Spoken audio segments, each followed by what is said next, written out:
श्री सच्चिदानंद सद्गुरु साईनाथ महाराज की जय. பாபா அவ்வப்போது திருவாய் மொழிந்ததை இப்பொழுது பக்தர்கள் அனைவரும் கேளுங்கள். சர்வசாதாரணமாக தோன்றினும் அவை விலை மதிப்பவற்றவை. இவ்விஷயங்களை மனதில் எப்பொழுதும் வைத்திருந்தால் உங்களுக்கு நன்மையும் நற்பலன்களையும் அளிக்கும். பக்தர்கள் செவிமடுப்பீர்களாக. முன்ஜென்ம சம்பந்தம் இல்லாமல் எவரும் எங்கும் போவதில்லை. ஆகவே மனிதனாயினும் மிருகமாயினும் பறவையாயினும் அவமதிப்பு செய்து விரட்டி விடாதே. யார் உன்னிடம் வந்தாலும் தகுந்த மரியாதை கொடு. தாகத்தால் தவிப்பவர்களுக்கு நீரும், பசியால் வாடியவர்களுக்கு உணவும், ஆடை இல்லாதவர்களுக்கு துணியும், திக்கற்றவர்களுக்கு இருப்பிடமும் அளிப்பாயாக. இவ்வாறு செய்தால் ஸ்ரீஹரி சந்தோஷம் அடைவார். யாராவது உன்னிடம் பைசா கேட்டால் உனக்கு கொடுப்பதற்கு இஷ்டமில்லை என்றால் கொடுக்க வேண்டாம். ஆனால் பைசா கேட்ட நபர் மீது நாயை போல குறைக்கவும் வேண்டாம்.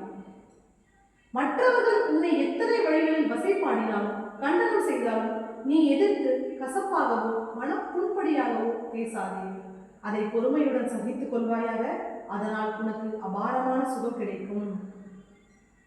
இந்த உலகமே தலைகீழாக மாறலாம். ஆயினும் நாம் வழி தவறிவிடக் கூடாது. இந்த உலகமே தலைகீழாக மாறலாம். ஆயினும் நாம் வழி தவறிவிடக் கூடாது. நம்முடைய நிலையிலேயே உறுதியாக நின்று கொண்டு அமைதியாக இவ்வுலகை வேடிக்கை பார்க்க வேண்டும்.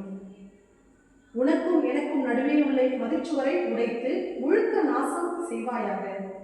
அப்பொழுது நமக்கு கோபமும் வரவும் பயமில்லாத ஒரு பிரசித்தமான, அதாவது மங்களமான பாதை கிடைத்துவிடும். குருவுக்கும் சிஷ்யனுக்கும் இடையே உள்ள தடுப்பு சுவர் நீங்கள் நான் என்னும் மனோபாவமே. அதை உடைத்தெறியாவிட்டால் இருவரும் ஒன்றே என்னும் நிலையை அடைய முடியாது.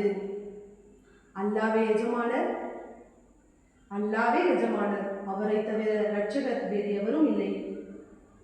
அவருடைய செய்கைகள் உலகிற்கு அப்பாற்பட்டவை, விலைமதிப்பற்றவை, கற்பனை செய்து பார்க்க முடியாதவை.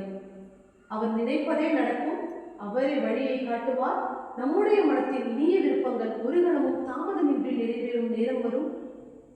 பூர்வ ஜென்மங்களின் சம்பந்தத்தினால் நாம் ஒருவரை ஒருவர் சந்திக்கும் பாக்கியம் பெற்றோம். இதயத்தின் அடித்தளத்தில் இருந்து பொங்கும் அன்புடன் நாம் ஒருவரை ஒருவர் தழுவுவோம். சுகத்தையும் சந்துஷ்டியையும் பூரணமான திருப்தியையும் அனுபவிப்போம். யார் இங்கு சாகாவரம் பெற்றவர், ஆன்மீக முன்னேற்றம் எய்தியவன், பேறு பெற்றவன்? மற்ற ஜீவன்கள் மூச்சு விட்டுக் கொண்டிருக்கும் வரை உயிருள்ளவனாய் இருக்கின்றன. இதுவே பாபாவின் திருவாய்மொழி.